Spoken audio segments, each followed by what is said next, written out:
Поближе. Угу. Угу. Ну, наверное. А моего лица нет, там портрета. То есть меня не видно на экране.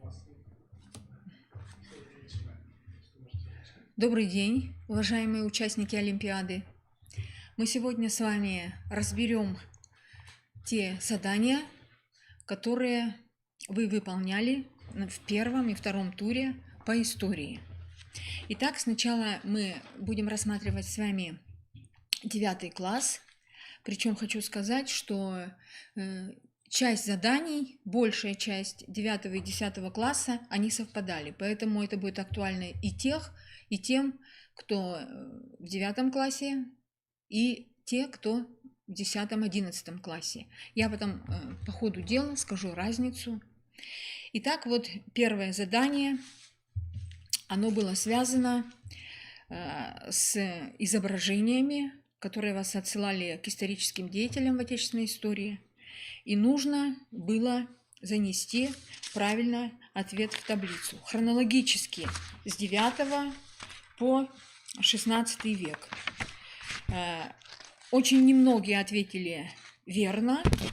И здесь нужно сказать, что к 9 веку относятся картины, изображения под буквой «З», то есть, простите, под цифрой 3 и 4. К X веку относятся изображения 15 и 14.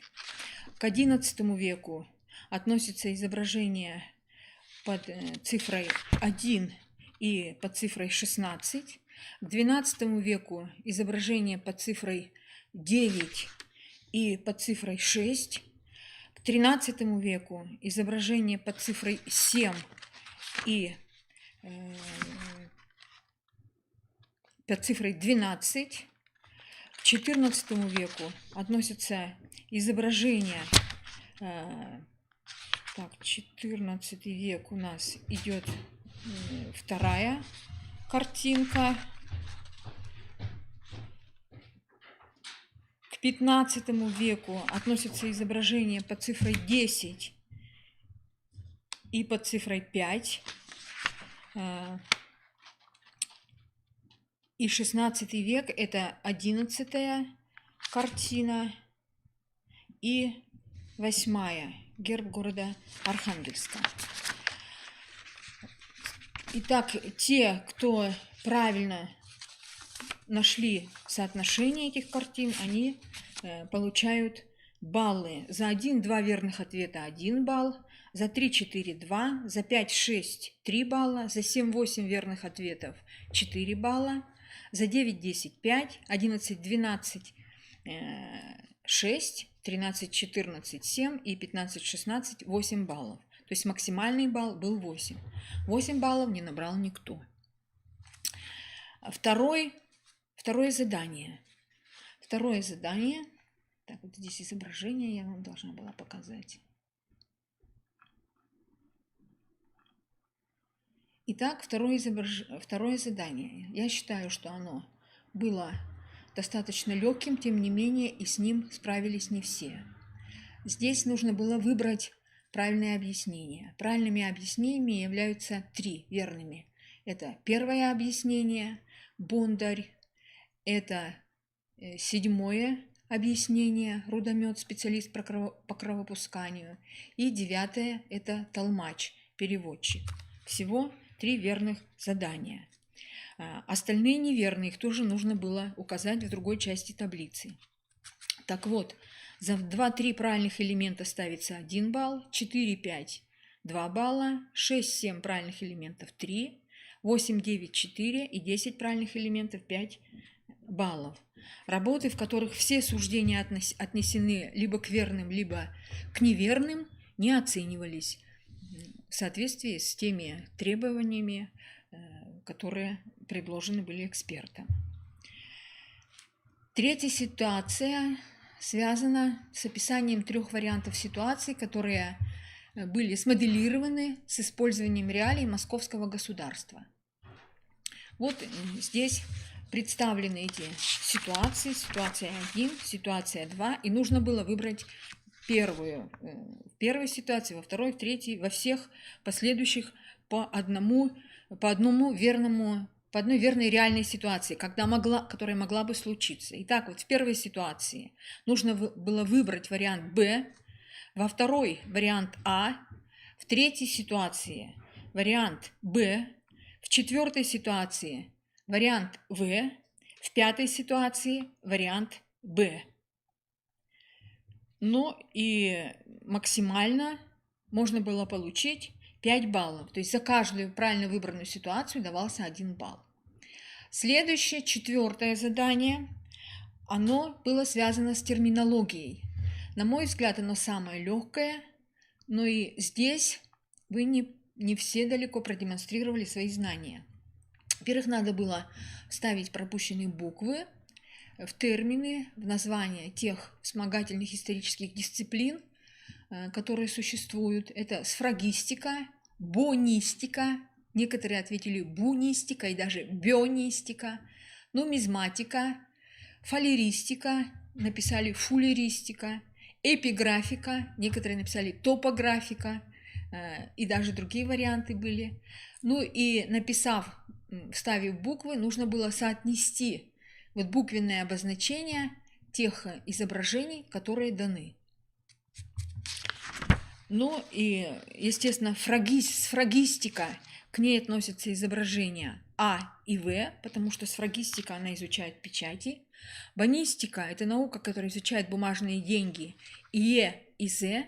Нумизматика – это наука по монетам, металлическим деньгам, Б сюда относится.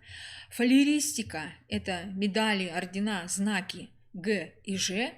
И эпиграфика – надписи. Надпись здесь вот одна, видимо, надгробная надпись. Здесь буква «Д» ей соответствовала. Поэтому предполагалось 7 баллов. Максимальное количество можно было набрать за это задание. И 2-3 правильных ответа давали так. Во-первых, если вы правильно вставили буквы, все буквы, то, значит, 2-3 правильных элемента по буквам – это 1 балл, 4, 5 – 2, 6, 7 – 3, 8, 9 – 4. И потом соотношение термина и иллюстрации. Так вот, там добавочно, значит, 2-3 правильных ответа – 1 балл, 4-6 – 2 балла, 7-8 – 3 балла. Максимально можно было получить 7 баллов. Пятое задание. Пятое задание достаточно сложное. В пятом задании давались цитаты, которые характеризовали события, и нужно было их внимательно изучить. Затем расположить по буквам в хронологическом порядке и определив, о каких событиях во внешней политике России идет речь. Затем дается карта, и надо на ней найти объект в соответствии с заданием после каждой цитаты заполнить таблицу. На карте был один лишний кружок, нужно было избежать этой ошибки. И сама карта содержала ошибку. Нужно было найти, в чем конкретно состояла эта ошибка. Итак, вот эти цитаты.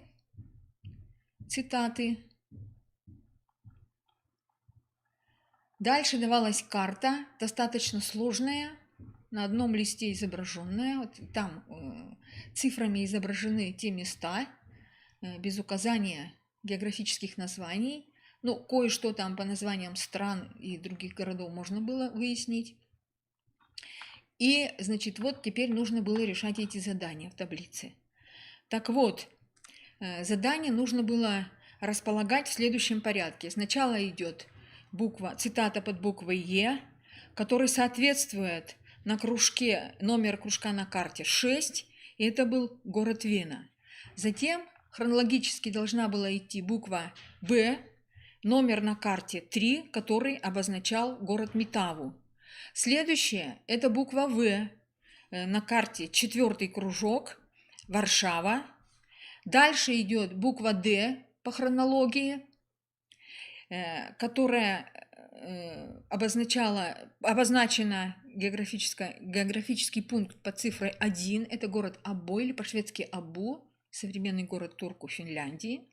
Дальше идет буква Г хронологически. 5-й номер на карте, город Берлин. Следующая хронологически идет буква Ж. Второй, цифра 2, обозначает Кронштадт на карте. И самое последнее – это буква А, цифра 8 и город Париж. Можно было набрать 10 баллов.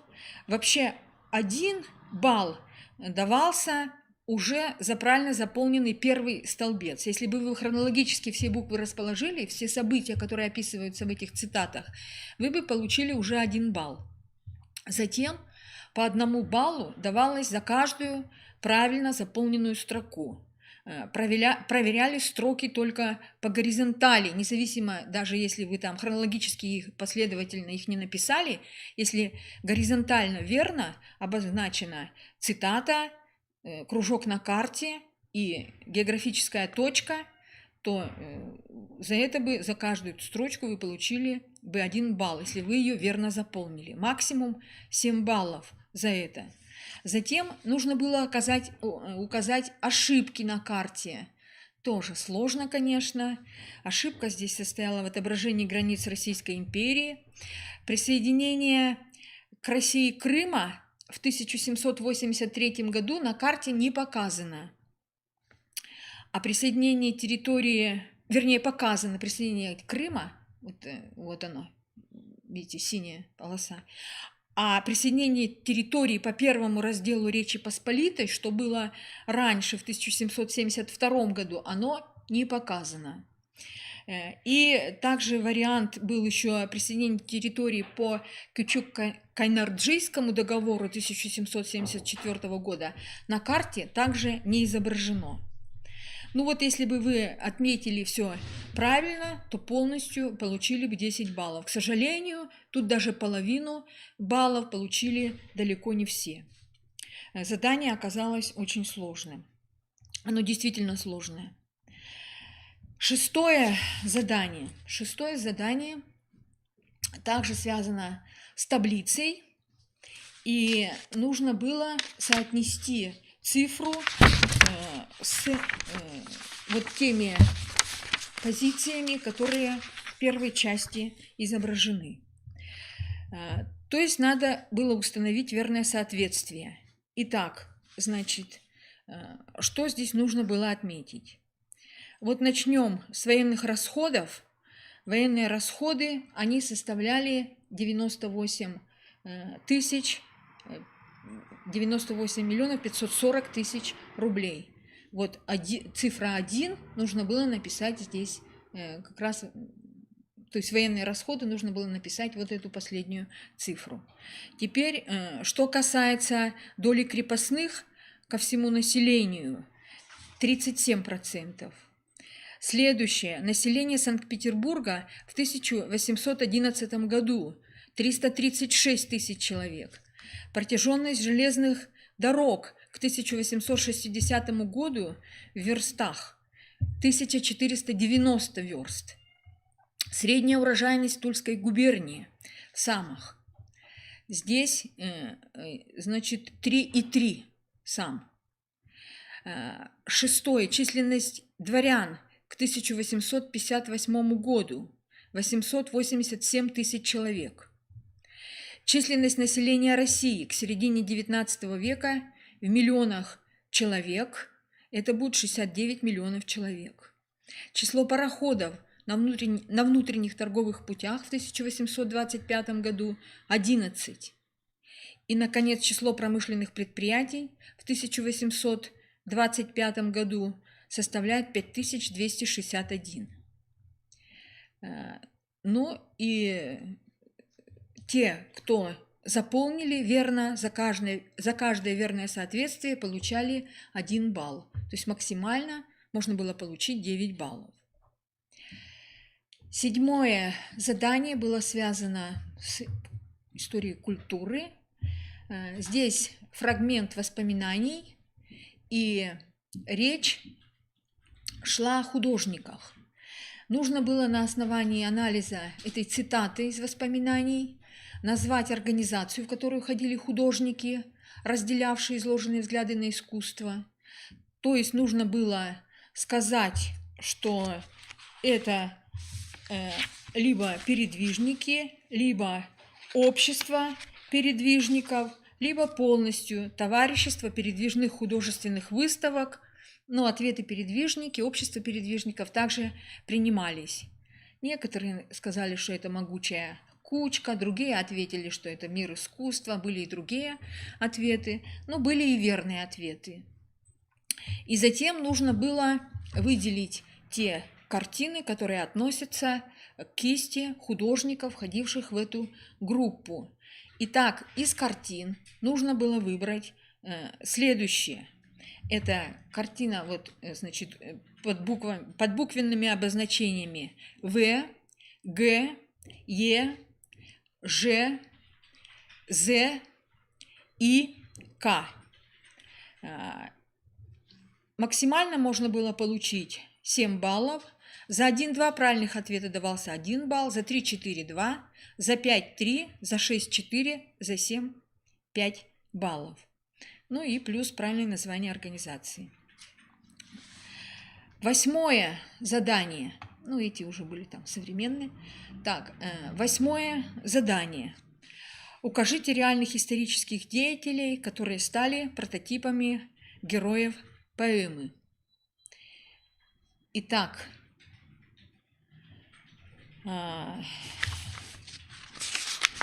перед вами вот эти фрагменты, и по цифрам непосредственно, по разделам нужно было найти исторических деятелей. То есть первый сюжет, речь шла о Николае II. Заморские синицы – это Мария Федоровна, мать или Дагмара, и жена – это Александра Федоровна, Алиса Гессен-Дармштадтская. Что касается второго фрагмента, то во фрагменте А усматривается Всероссийская Октябрьская политическая стачка. Во фрагменте Б это объявление выборов в Первую Государственную Думу. Фрагмент В.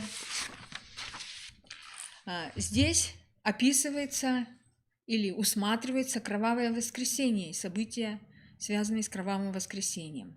Фрагмент Г связан с объявлением манифеста, царского манифеста от 17 октября.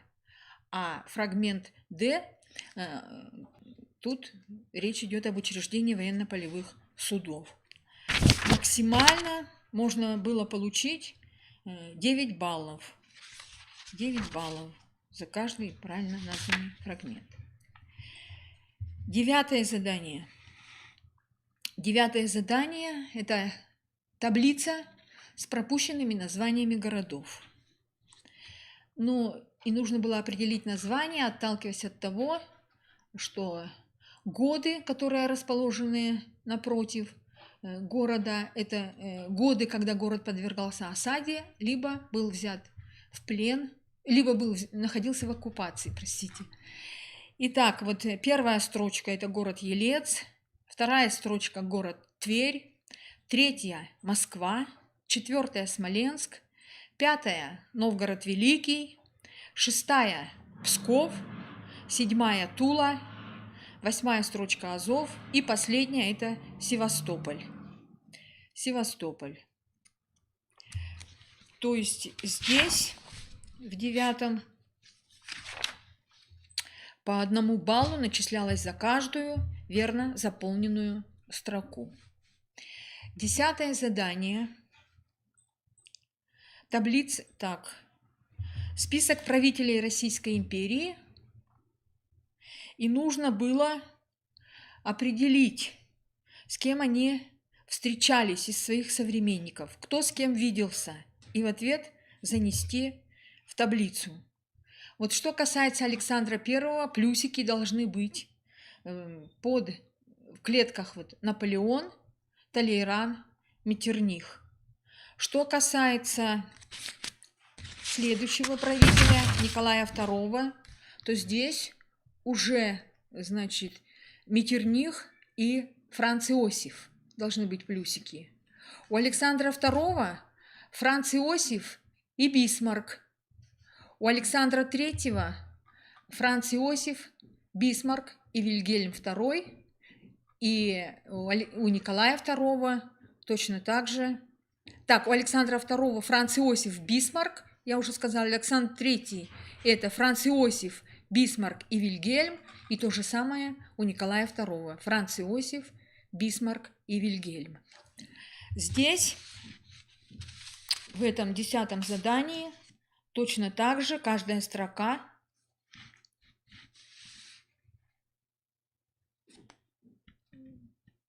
да, там 1 балл, максимально 7 баллов можно было набрать.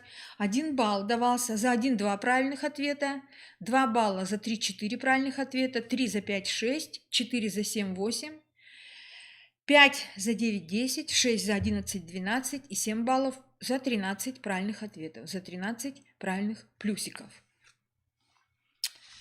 Теперь, значит, 10-11 класс. Там идет уже задание, которое не совпадает с 9 классом. Речь идет вот о Международном дне памяти жертв Холокоста, и даны комментарии. Затем представлена карта, на которой отмечены наиболее крупные концентрационные лагеря и лагеря смерти, размещенные на территории Германии, оккупированных ею европейских стран.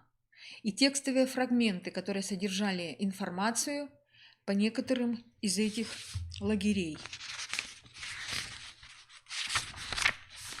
Так, сейчас я найду 10-й, 11-й.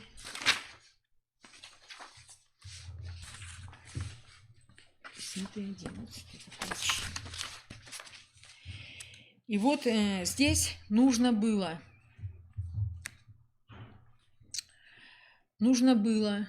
расположить в таблице название лагеря и напротив указать номера фрагментов, которые относятся. Так вот, 2 и 4 фрагменты относятся к лагерю Маутхаузен. Нужно было найти его на карте. Там ниже дана карта.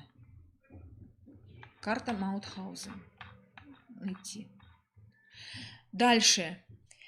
1 рассказ, 3, 6 и 7 относятся к воспоминаниям из Бухенвальда. То есть узники, которые пережили Бухенвальд. 5, 8 и 10 это Освенцим, принималось название Биркенау. И, наконец, вот 9-я цитата, она посвящена лагерю Собибор в Польше.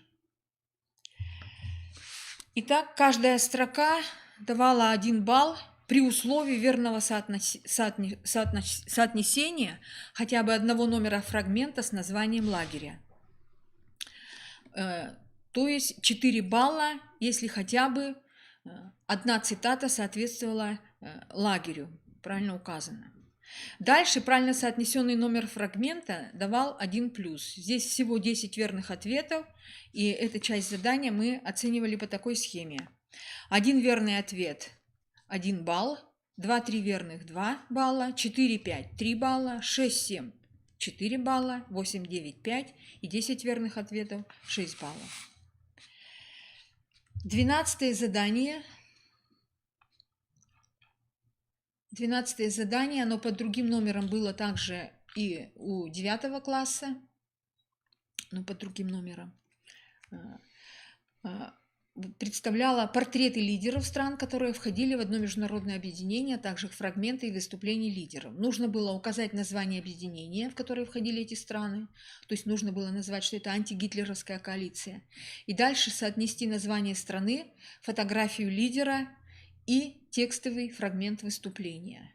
Итак, вот они лидеры и номер фрагмента, и фотография лидера.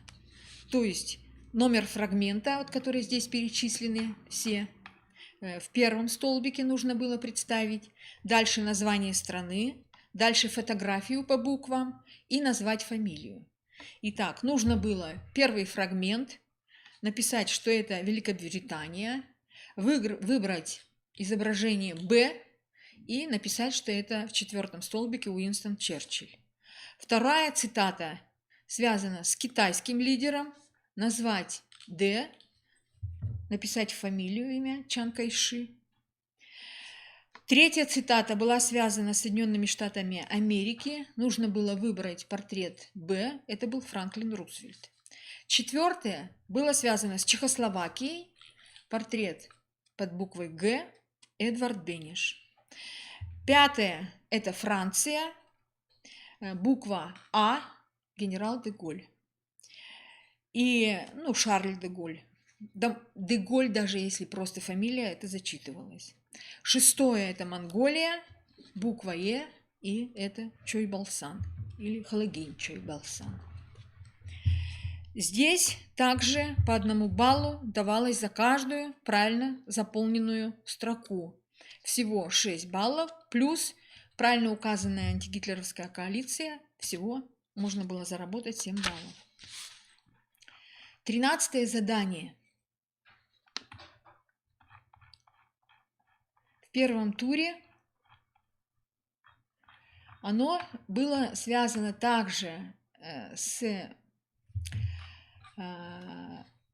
эпитафиями, которые были посвящены известным выдающимся людям, деятелям культуры, большей частью. И нужно было определить, каким деятелям посвящены эти эпитафии, и выбрать изображения этих людей, естественно, их имена. Итак, первая эпитафия, она была посвящена Мстиславу Ростроповичу, и нужно было выбрать портрет под буквой «А». Вторая, про синенький платочек, Клавдии Шульженко, и это был портрет под буквой «Ж». Принцесса Турандот, там эпитафия, она связана была с номером 3, вот это. Она была связана с Евгением Вахтанговым, и нужно было выбрать букву «Д». Четвертая с Владимиром Высоцким. Портрет его находился под буквой «Б». Пятая с Андреем Вознесенским, портрет под буквой Владимир Высоцкий, портрет под буквой «Б», Вознесенский, буква «Г». Шестая Олег Янковский, буква «Л». Седьмая указание на Штирлица с Вячеславом Тихоновым, и буква «З». И восьмая Юрий Левитан, буква «Е». Нашему поколению показалось это задание самым легким, но, к сожалению, самое большое число людей, которые не справились с этим заданием, продемонстрировали участники вот этой Олимпиады. Это что касается первого тура 10-11 класса. В 9 классе были там некоторые другие задания. Можно 9 класс мне дать? Там есть...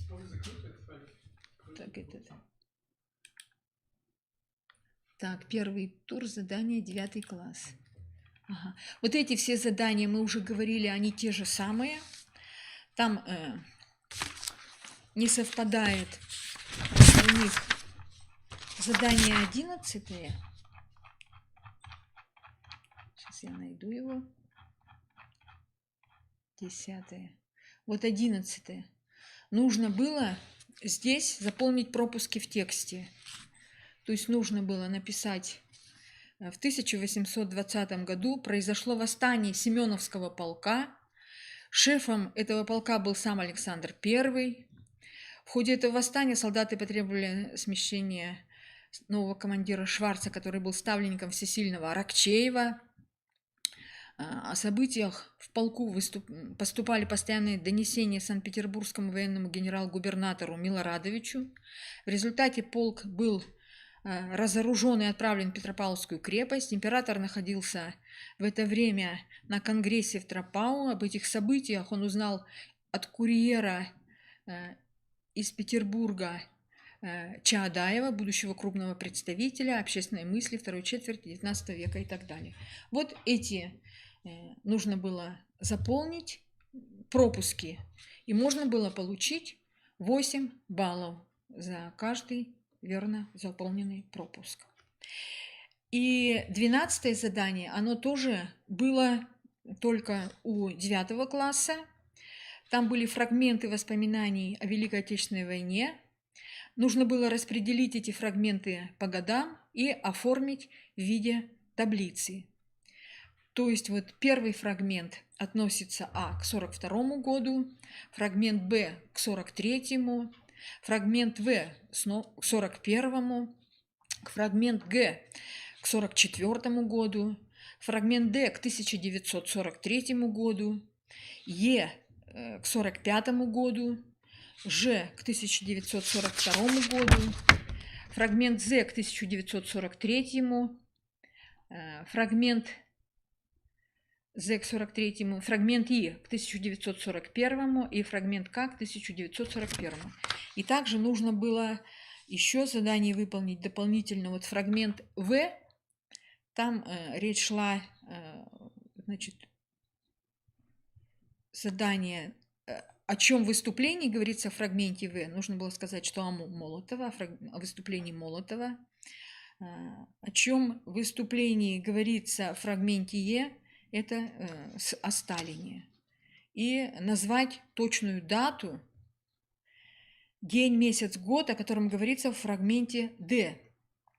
То есть речь была о событиях 5 августа 1943 года, когда были освобождены Орел и Белгород. В честь этого вот как раз 5 августа был дан приказ о салюте. Первый салют победы с иллюминацией. Итак, 10 баллов можно было получить, если бы вы выполнили все задания. Так, ну вот 13 задание здесь, оно совпадало с 12 заданием в 10-11 классе. Я о нем уже говорила. Итак, с первым туром мы с вами разобрались. Теперь второй тур. Второй тур. Итак, давайте посмотрим. Второй тур, 9-11 класс. И сейчас это я выключу.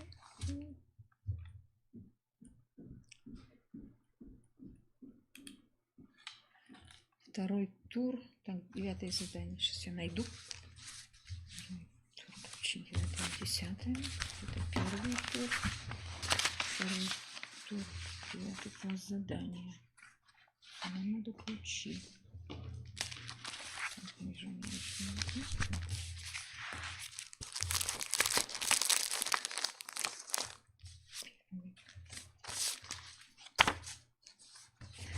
Так. Второй тур задания. Итак, историческое эссе, максимальная оценка 50 баллов. Задания вот вам известные, я их вывела на экран. Посмотрите, пожалуйста. Вот этот первая часть историческое эссе, она была одинаковой и для 9 класса, и для 10-11. И оценки также были одинаковые. Вот здесь инструкция давалась вам, и все четко было написано, весь алгоритм, которому нужно было следовать. То есть нужно было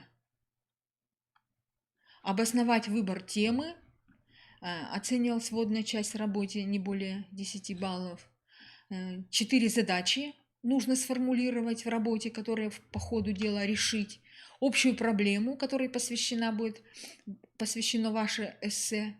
Оценка основной части к работе максимально 35 баллов. При оценке учитывались следующие позиции здесь. И заключение оценивалось в 5 баллов.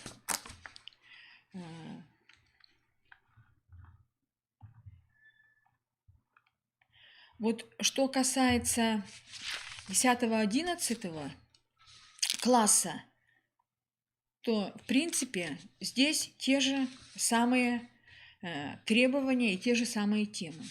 Теперь продемонстрируем непосредственно сами темы, те, которые были вами выбраны. Вот первая тема, связанная с цитатой Брайчевского. Здесь следовало поставить общую проблему оценка целей, которые преследовал в своей внешней и внутренней политике Ярослав Мудрый. Это общая проблема, которой должно быть посвящено эссе. Для обоснования авторской позиции необходимо было поставить примерно такие вопросы. 4 задачи, которые нужно было решить в ходе эссе.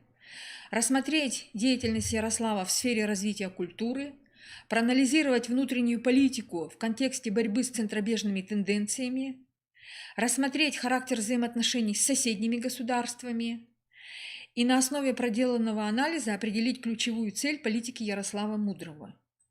Они могут быть сформулированы, эти задачи, другими словами, но суть их должна была состоять именно в том контексте, который я изложила.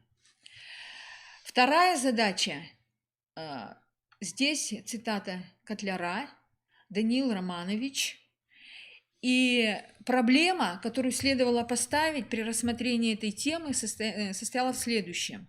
Преемственность антитатарской или антимонгольской политики Даниила Романовича и князей московских Дмитрия Донского и Ивана III.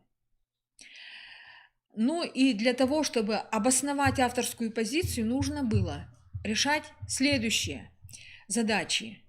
Выявить цели политики Даниила Романовича и конкретные меры по достижению этой политики, этих целей.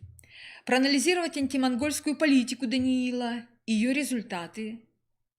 Выявить цели политики Дмитрия Донского и Ивана III в отношении Орды. Сопоставить деятельность Даниила с деятельностью Дмитрия Донского и Ивана III в отношении Орды. Ну и решать эти задачи. В конце сделать заключение по задачам. Третья – это цитата из Каргалова.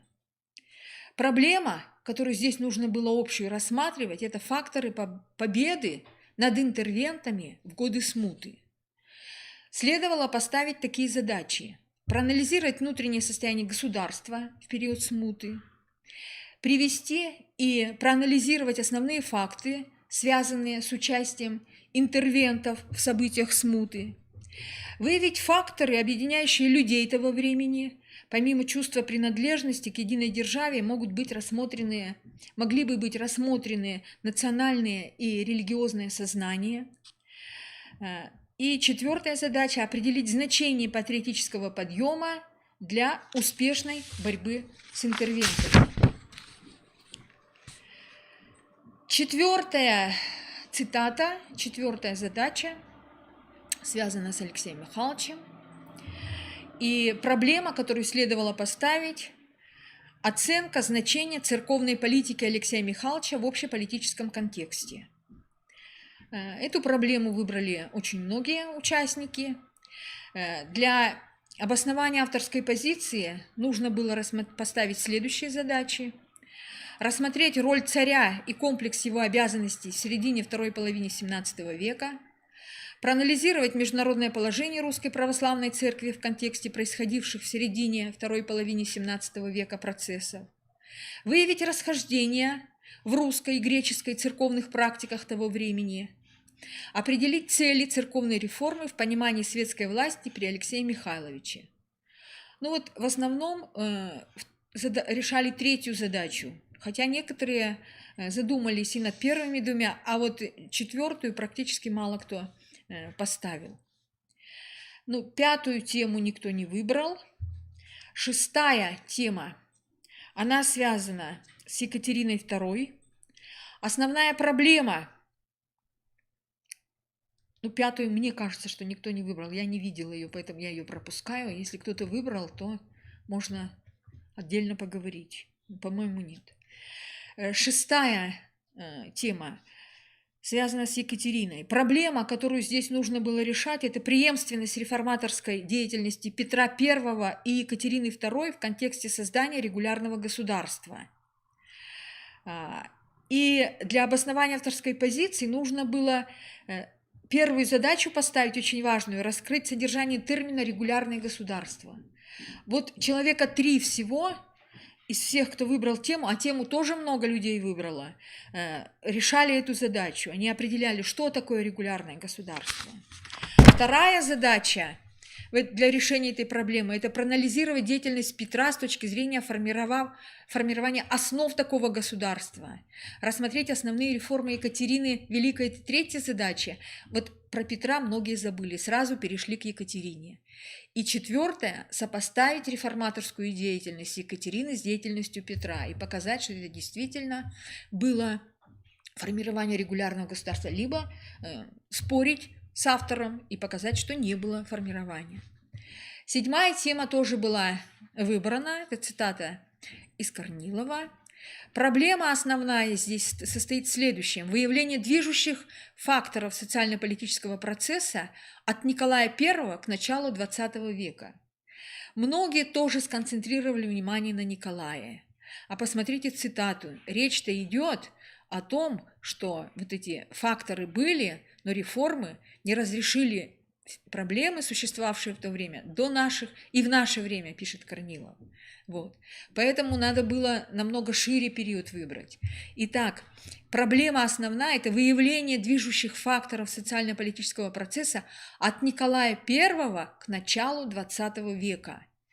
Для обоснования авторской позиции нужно было поставить такие задачи. Рассмотреть состояние общества и государства при Николае I, выявить ключевые проблемы, движущие факторы в социально-политической сфере к концу царствования Николая I, рассмотреть значение великих реформ в контексте разрешения этих проблем, рассмотреть состояние общества и государства к началу XX века с точки зрения этих проблем. Следующая, восьмая. Я не помню, что кто-то ее брал, я ее пропускаю. Ее никто, по-моему, не выбрал. Вот девятая тема, она стала предметом внимания участников. Итак, великий князь Александр Михайлович говорил про Александра III. Проблема, которая должна быть поставлена при оценке авторской позиции, это оценка внешнеполитического курса Александра III в контексте европейской политики XIX века. Для обоснования авторской позиции в 9 цитате нужно было поставить такие задачи. Рассмотреть основные факты, связанные с участием России в европейских коалициях XIX века, дать оценку этим фактам с точки зрения национальных интересов России, рассмотреть основные черты внешнеполитического курса Александра III, дать оценку этому курсу с точки зрения национальных интересов России. 4 правильно поставленных задачи и решение этих задач, аргументированное, обоснованное, оно привело бы к получению высокого балла. 10-я задача – это современный историк Булдаков Владимир Петрович. Проблема – оценка восприятия Николая II российским обществом рубежа XIX-XX веков в сравнении с восприятием Александра II и Александра III. Итак, оценка восприятия российским обществом Николая в сравнении с восприятием Александра II и Александра III. Задачи. 4 задачи. Первая – рассмотреть взаимоотношения Николая II со сторонниками реформ и с консерваторами. Рассмотреть отношения представителей разных идейных течений к Александру II.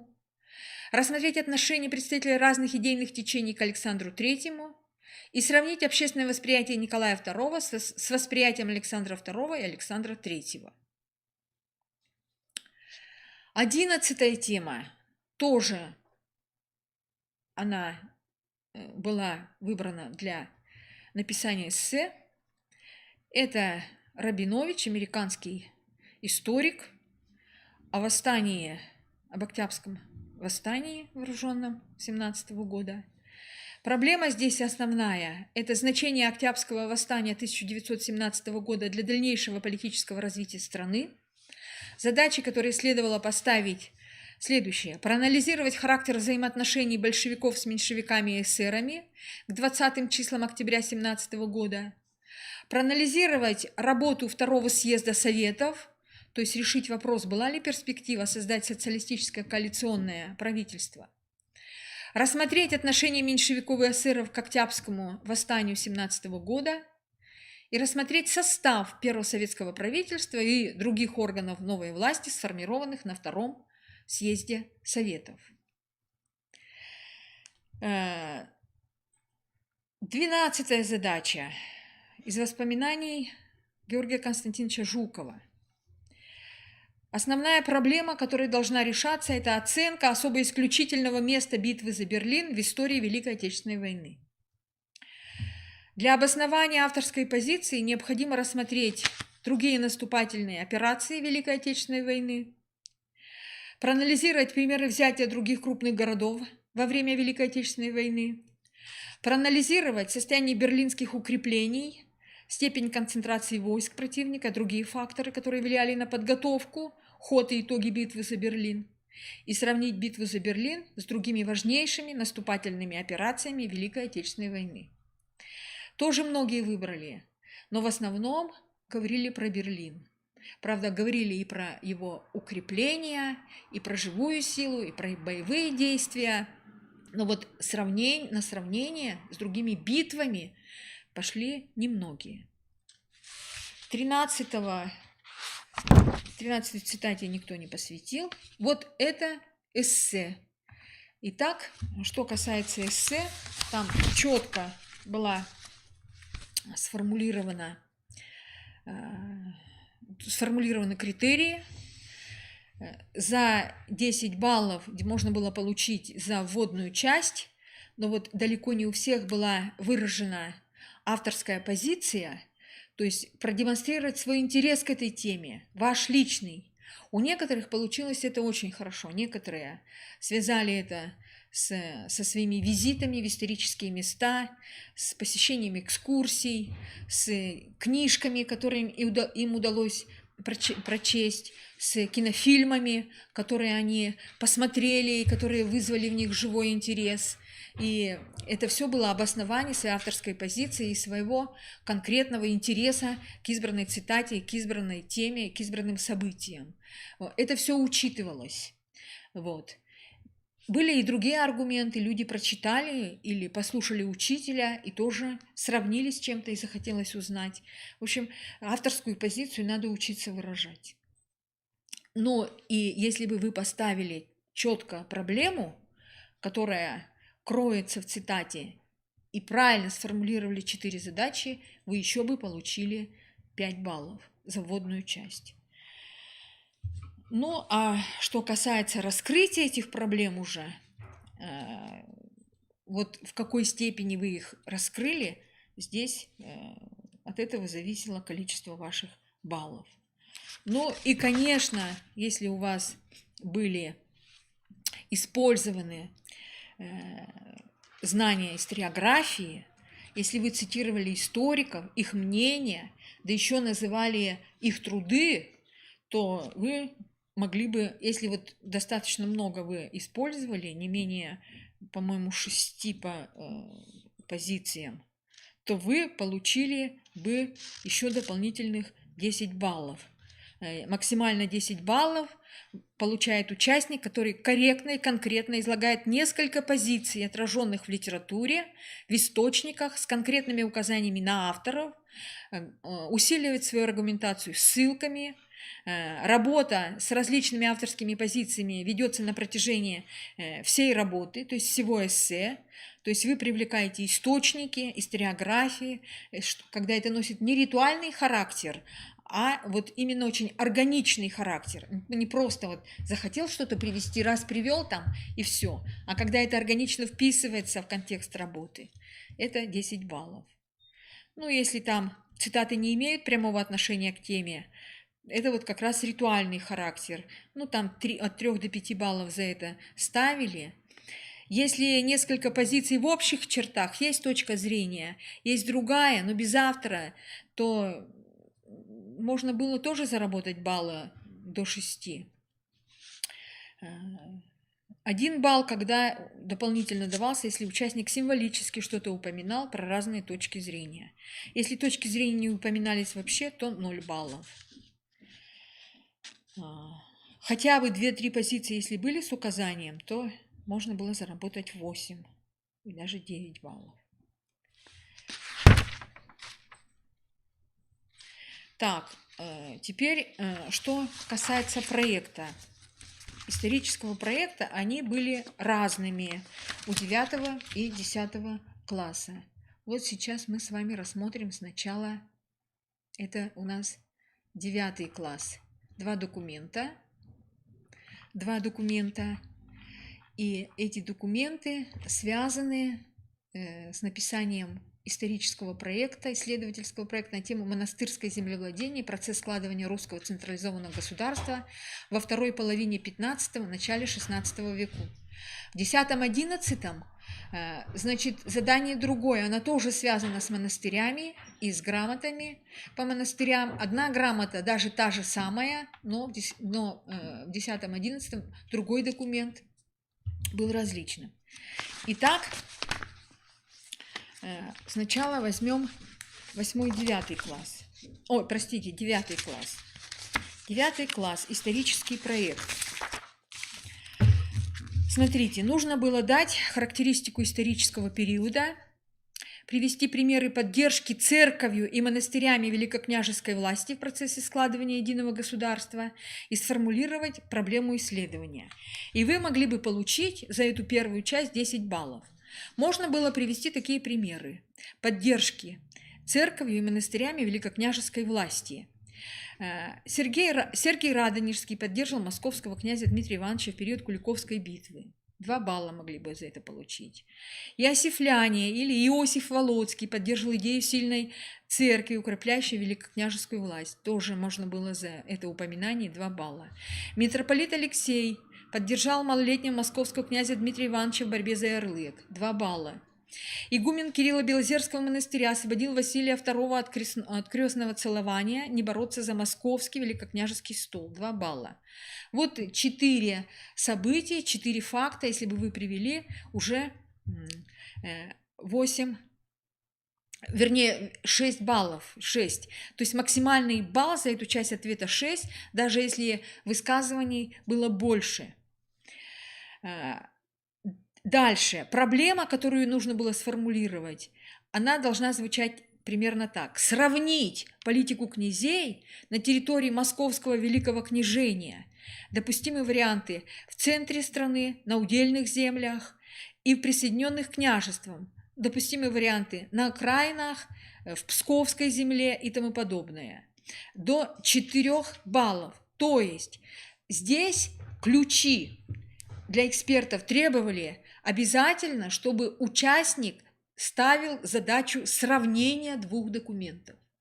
Сравнение 2 документов. Я всего в 2 случаях нашла, чтобы поставили задачу сравнить. Поэтому максимального балла за это не получил никто.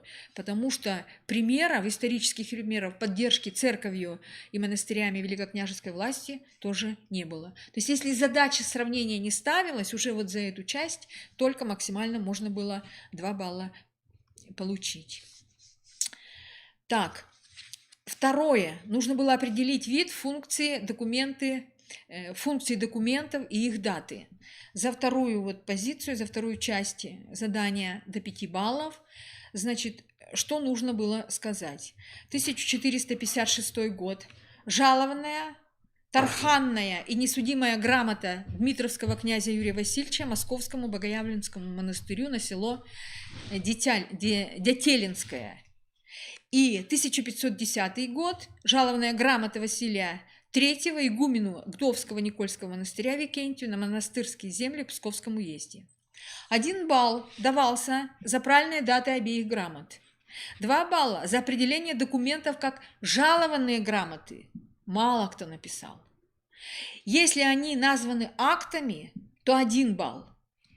1 балл давался за определение первой грамоты как освобождающей от податей, налогов или близкое по смыслу объяснение. Также принимали название «тарханная грамота».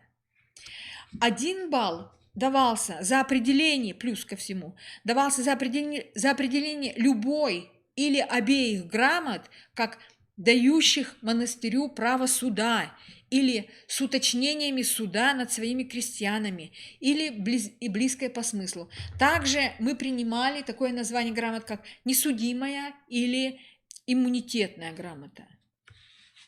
Были такие названия. 3 задание здесь было, опираясь на свои знания, сведения источников и комментарии к ним, нужно было сравнить исторические обстоятельства возникновения каждого документа. Документы, вот тут даже трактовка была. И определить сходство и различия между ними по следующим направлениям. Кем, кому, в какой политической ситуации выдаются эти документы, статус территорий, на которых расположены земли, о которых идет речь, кому они принадлежали ранее. За эту 3-ю часть задания проекта 10 баллов.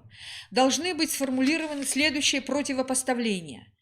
1 грамота выдана удельным князем, а 2 – великим князем. В первом случае речь идет об одном из самых влиятельных и значительных монастырей Москвы, а во 2 – о небольшом местном монастыре. 1 балл, если бы это указали. При этом сам монастырь в первом случае не располагался на землях князя, а во 2 располагался. 1 балл за это наблюдение. Выдача 1 грамоты не связана с какими-либо заметными событиями в жизни князя или государства, а 2 выдана в момент присоединения Псковской земли к московскому государству. В первом случае речь идет о землях княжеского удела, а во 2 – о землях, которые отныне находятся под властью великого князя. В первом случае речь идет именно о пожаловании монастырю новых земель, а во 2 – о подтверждении его прав на то, чем он владел раньше, новым правителем. По каждой букве, за верное противопоставление, эти 3 я вам перечислила, это по 2 балла давали, если эти наблюдения у вас отмечены, приведены. 4-я часть этого задания. Нужно было сравнить льготы в судебной сфере, предоставленные монастырям в 2 грамотах, и выделить сходство и отличия. За 4-е задание можно было получить 10 баллов. Сходства заключались в том, что игумену и его приказчикам передано право суда над населением по всем делам, кроме тяжких уголовных преступлений, кроме душегубства, многие написали, это принято. В случае судебной тяжбы между жителем монастырской вотчины и жителем княжеских земель собирается смесной суд, механизм которого основан на принципе совместного вынесения решения представителями князя, наместниками и тиунами, и монастыря, игуменом и приказчиками. Достаточно было указать на то, чьи это представители, принимаются правильные названия этих должностей. Княжеские зависимые люди отвечают перед княжескими правителями, монастырские перед монастырскими. Вот эти сходства. Различия. Из-под ведения монастыря в первом случае выведено только душегубство, а во 2 также разбой с поличным. Некоторые это заметили. В первом случае иск против монастырского приказчика рассматривает сам князь, во 2 – псковский наместник. Тоже это наблюдение было продемонстрировано. В 1-й грамоте возможность иска против самого игумена не упоминается, поскольку игумен влиятельного московского монастыря не был подсуден удельному князю, а во 2 игумена также может судить псковский наместник. Итак, 2 сходства, 3 различия. Если бы вы эти наблюдения продемонстрировали, за каждое по 2 балла, и в общем можно было получить 10. За это 4-й пункт этого задания. 5. Нужно было сравнить льготы, освобождающие от въезда разных княжеских людей в монастырские земли. Здесь 5 максимально баллов. Нужно было отметить следующее. В первой грамоте наместникам и их подчиненным, тиунам и доводчикам, запрещено въезжать в монастырские владения и для сборов в свою пользу податей, то есть для кормления. Во второй грамоте такого запрета нет. Запрещено только приезжать незваными на пиры. Можно было получить за это наблюдение 3 балла. В обеих грамотах имеется запрет княжеским людям останавливаться на постой в монастырских владениях и требовать себе кормов, подвод и проводников. 2 балла за это наблюдение. То есть в общей сумме 5. 6. Нужно было сравнить льготы в налоговой сфере. Тоже 5 баллов можно было получить за правильное сравнение. Общее наблюдение состояло в том, что по первой грамоте жители вотчины освобождены от многих поборов и служб в пользу княжеской администрации. 1 балл за наблюдение. При совершении сделок с людьми не из вотчины они не платят таможенных сборов и при торге или обмене между собой не обязаны даже регистрировать сделку. 1 балл. Вновь поселившиеся в монастырской вотчине люди на 10 лет освобождены от выплаты великокняжеской дани. 1 балл. Дополнительные баллы давались еще за то, что если есть наблюдение, что от дани освобождение временное, а от других повинностей постоянное. Если кто это заметил, 1 балл получил. И что подати во втором абзаце это второстепенные, мелкие подати и повинности по сравнению с княжеской данью. 1 балл. Во второй грамоте никакого освобождения от налоговой повинности не предусматривается. Если есть наблюдение, еще 1 балл. И, наконец, 7. 7 – это итог. Итог проделанной работы.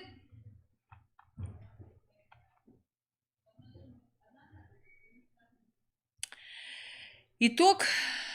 Сравнить нужно положение 2 монастырей и подумать, чем обуславливаются отличия в мотивах князей, которые дали эти грамоты, и, как это сказалось, на объеме и характере льгот.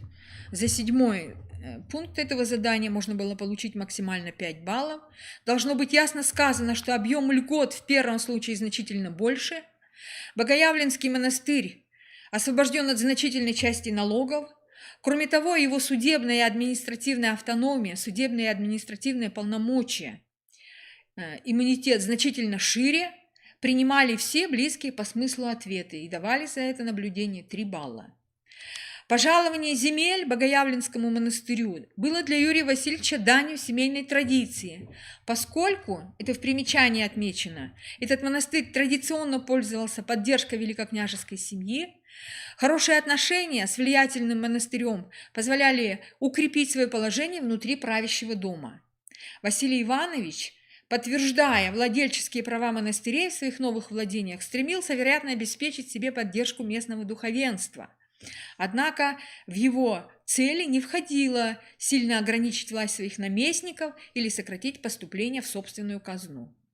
Если есть это сопоставление, то 2 балла можно было еще в этом выводе получить. Итак, это проект 9 класса. Теперь, что касается второго тура 10-11 класса, первая часть эссе, она одинаковая с 9-10. А вот что касается исследовательского проекта, то здесь документы разные. Первый документ, вот он, князя Юрия Дмитриевича, а второй документ, он аналогичный, то же самое, князь Юрия Васильевича. Это второй документ, он был первым у девятиклассников. Итак, 2 документа, тоже с подстрочными объяснениями, которые нужно было активно использовать, они вспомогательную роль. Нужно было придерживаться плана, вот этот план,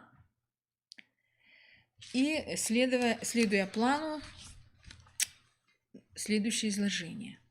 Итак, дайте характеристику. Максимально 5 баллов. Участник мог сформулировать следующие соображения. Удел. Итак, удел – это владение младших членов княжеского дома. Уже за это объяснение 1 балл, и многие дали верные ответы. Удельные князья являлись вассалами великих князей, за это позицию тоже давался 1 балл. В рамках Московского княжества удельными становились княжества, присоединенные к Москве, 1 балл. Уделы существовали в рамках Великого княжения, уделы не были полностью независимыми, тоже 1 балл за это указание. Уделы просуществовали до XVI века, могут быть упомянуты Старицкий и Угличские уделы, 1 балл. Удельные князья проводили самостоятельную политику, но в русле общей политики Московского княжеского дома 1 балл. Обычно удельные князья не стремились отделиться от Москвы, 1 балл. Удельные князья стремились усилить свое влияние при великокняжеском дворе или же самим стать великими князьями. Могут быть упомянуты события феодальной войны 1425-1453 годов. Или приведены другие примеры. Если они есть, вот тоже 1 балл. Максимальная оценка за эту часть ответа, даже если сформулированы все перечисленные или иные исторически корректные положения, 3 балла. То есть вот по общее это 5 баллов. 5 баллов за первое задание.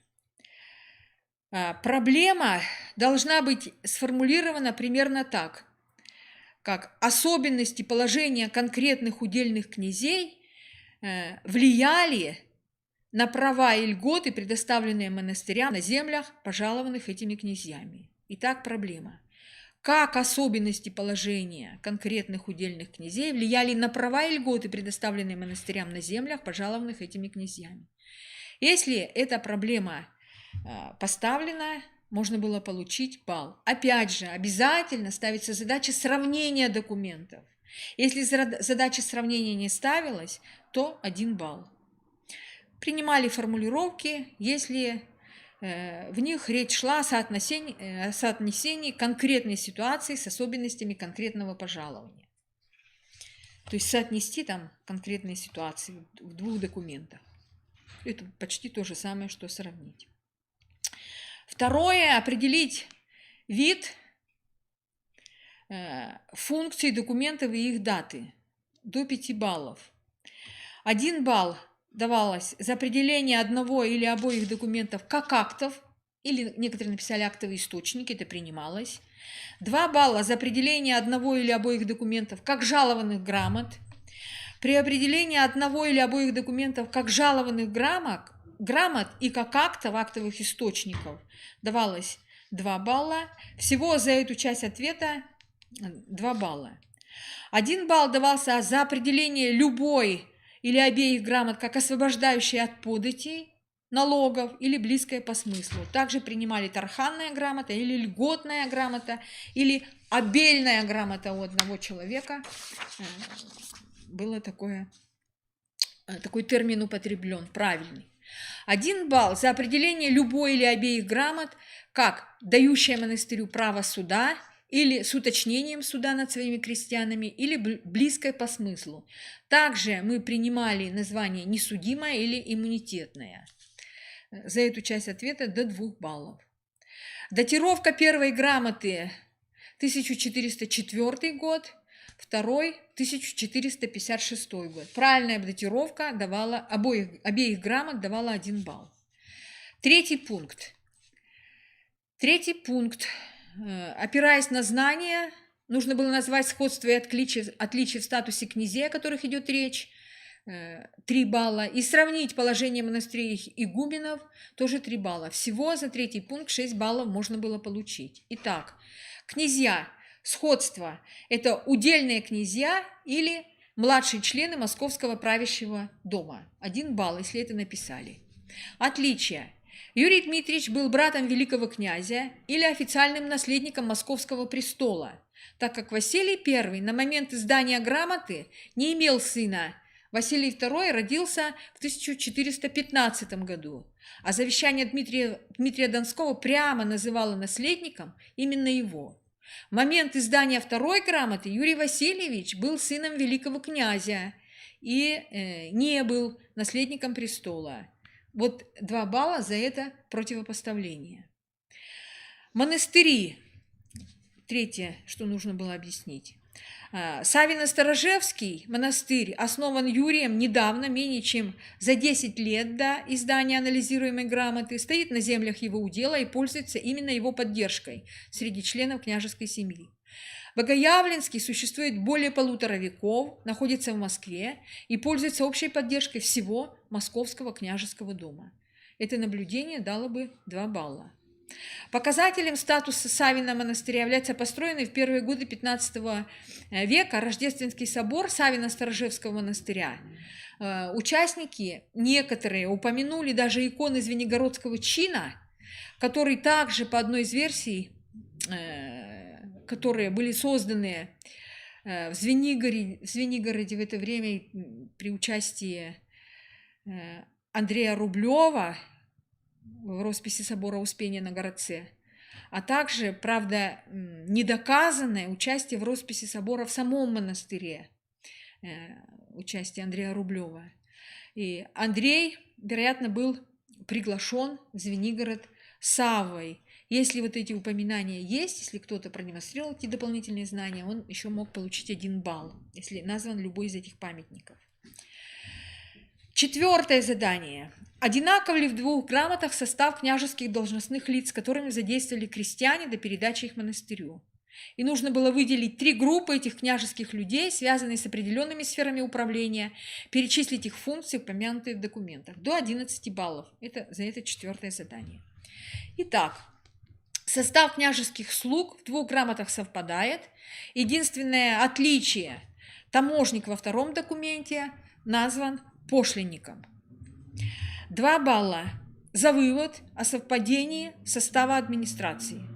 Наблюдение о таможнике, пошлиннике не обязательно, если на его основании делается неверный вывод о несовпадении состава княжеских слуг, то баллы не начислялись. Дальше. Должны быть выделены следующие группы. Местная уездная администрация в 2 уездах, к которым относятся передаваемые земли, имеются наместники и волостели. Им подчинены тиуны, праведщики и доводчики. Из функций уездной администрации прямо упомянута только судебная. Ее должностные лица упоминаются только в контексте судебных разбирательств. Должностные лица княжеского дворца или дворцовые – соцкий, дворский, десятский.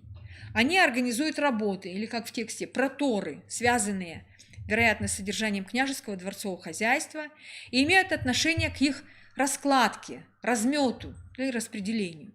Участник может указать на вероятную связь их деятельности с повинностью в пользу княжеского хозяйства, которые упоминались: город делать, двор ставить, кон кормить, сено косить.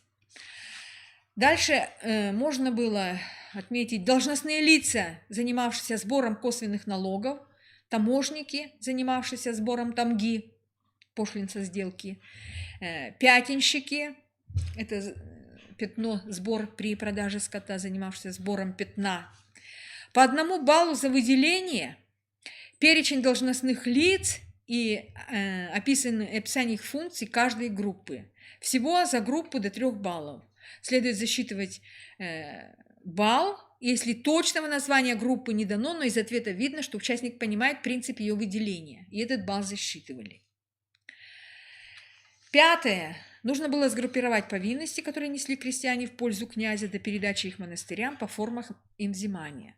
Значительны ли отличия в списках этих повинностей в 1 и во 2 документах? Отличаются ли податные льготы? Обосновать ответ. За 5 задание 9 баллов. Должны быть выделены следующие группы повинностей. В денежной форме: дань, мыт, тамга, пятно, осмничие, костки, явка, пищая белка, выводная куница, сторожа, мостовое. Но все там в подстрочниках даны разъяснения, что каждый термин обозначает. 3 балла давалось за 8-11 повинностей, 2 балла за 5-7, 1 балл за указание от 2 до 4 повинностей. В натуральной форме допустимо было и термин в форме натурального оброка. Коня кормить нужно было найти в тексте 1 балл. В отработочной форме допустимо в барщинной форме или в форме барщины. Город делать, двор ставить, сено косить, ям и подвода. 1 балл за сено косить и подводу, 2 балла, если указан еще один любой пример. По 2 балла давалось за каждую правильно названную группу с правильно названными примерами повинностей. Максимум за это можно было получить за выделение групп повинностей 6 баллов. В списках повинностей отличия незначительные. Во втором документе упомянуты сторожа, выводная белка и мостовое. 1 балл за этот вывод. Любой вывод о наличии различий принимается только с уточнением, что они незначительные, поскольку вопрос был прямо об этом. Льготы, предоставленные грамотами, отличаются сильнее, более значительно. Вот это надо было продемонстрировать, что льготы различались. Первая грамота освобождает всех монастырских крестьян от дани основного налога навсегда, а вторая только новых переселенцев и только на 10 лет. Если это приметили, то 2 балла. Значит, 6. Нужно было перечислить, опираясь на источник особенностей судебного режима монастырских владений. Можно ли говорить о возникновении крепостной зависимости крестьян от монастыря? Нужно обосновать ответ, как решались споры между монастырями и волостными людьми, землями. 8 баллов за 6 задание. Итак, особенности судебного режима.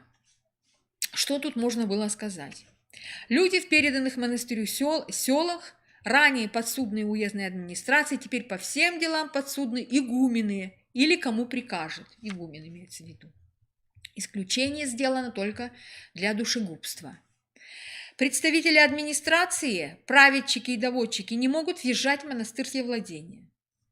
Монастырь сам устанавливает и собирает судебные пошлины в своих владениях. Вот за каждую правильно указанную особенность по 1 баллу, то есть всего 3. Личная зависимость. Даже о зачатках крепостного права на основании этих вот грамот говорить нет оснований. А в документах нет ограничения их права уйти или права крестьянского перехода, прямо названного во втором документе. Оно существует. 2 балла за отрицательный ответ с обоснованием. Если дан ответ «нет» без основания или ответ «да» без всякого обоснования, балл не ставится. Без аргументов не получает балл участник. Решение споров. В случае судебной тяжбы между жителем монастырской вотчины и жителем княжеских земель собирается смесной суд, механизм которого основан на принципе совместного вынесения решения представителями князя, наместниками и тиунами и монастыря, игуменом и приказчиками. 1 балл, если это указано. Достаточно указания на то, что эти представители, указание на то, чьи это представители, но принимаются и правильное название должностей. Княжеские зависимые люди отвечают перед княжескими представителями, монастырские перед монастырскими. Вот 2 балла за понимание этого разделения. Всего до 3 баллов за правильное объяснение решения споров. Ну и 7. Подведите итог и назовите 2 важнейших отличия в правах и льготах монастырей, выявленных вами ранее. Попытайтесь связать отличия с положением фигурирующих в них князей и монастырей. 6 баллов можно было получить за подведение итогов. Могут быть названы различия. В первой грамоте предполагается, что его действие будет распространяться на последующее приобретение монастыря, а во второй нет. В первой грамоте освобождение от податей полное, бессрочное для всех жителей. Во второй от дани освобождаются только новоприходцы и только на 10 лет. По 1 баллу за каждое различие. Различия связаны с тем, что Юрий Дмитриевич имел большие политические амбиции и рассчитывал на поддержку влиятельного Саввы и нового монастыря. Напротив, для Юрия Васильевича, который не был наследником престола, пожалование земель Богоявленскому монастырю было простой данью семейной традиции. Поскольку, это из сведения о примечании, этот монастырь традиционно пользовался поддержкой великокняжеской семьи и не было связано с политической борьбой. 3 балла за все 4 характеристики в этих или близких по смыслу формулировках. 2 балла за 3 характеристики, 1 балл давался за 2. Итак, это был второй тур для 10-11 класса. В целом следует сказать, что все классы испытывали существенные трудности. Кроме того, очевидно, что многим не хватило времени, потому что некоторые на второй день, во втором туре, очень хорошо выполнили первое задание эссе и иногда получили достаточно высокий балл. Там есть даже 30 баллов, получили 43 даже есть. Но те, кто получили 43 за эссе, за проект у них не хватило времени, и, например, они получили всего 2 за проект. Некоторые, те, кто получили, допустим, 30 за эссе, 11 за проект. Вот надо было, видимо, правильно распределить время на выполнение заданий, а может быть, порекомендовать организаторам для проекта выделить дополнительный 3-й день, чтобы они могли сконцентрироваться. Но, с другой стороны, надо себя мобилизовать с тем, чтобы вот распределить правильно время и решить все задачи, которые поставлены перед вами на втором туре. Я хочу сказать, что всего 3 задания, есть всего 3 задания из первого тура, которые людям, нескольким человекам, наверное, 5-6, удалось выполнить на максимальное количество баллов. Всего 3 задания, это 5-6 человек, когда они за эти задания получили максимальное количество. В основном на максимальное количество баллов никто не ответил. То есть одни больше, другие меньше, но вот всего 5-6 человек могли выполнить. Что следует еще сказать? Задания были сложные. Мне показалось, что в этом году они были сложнее, чем в прошлом году. Самым сложным оказалось 7-е задание в первом туре. На 7-е задание в 9 классе не ответили, получили 0 баллов 8 человек, в 10 4, а в 11 5. 7-е задание, с чем оно было связано? 7-е задание – это как раз вот задание, связанное с художниками-передвижниками по истории культуры. Также 13-е задание.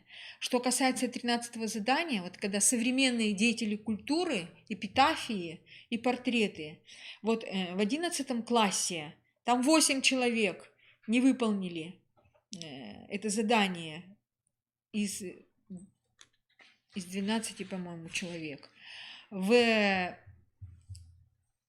Вообще 0 баллов получили. В 10 классе 4 человека, а в 9 2. В 9 2 только получили 0 за эти задания. То есть в 9 классе современную историю культуры знают лучше, чем в 11. Это нас поразило.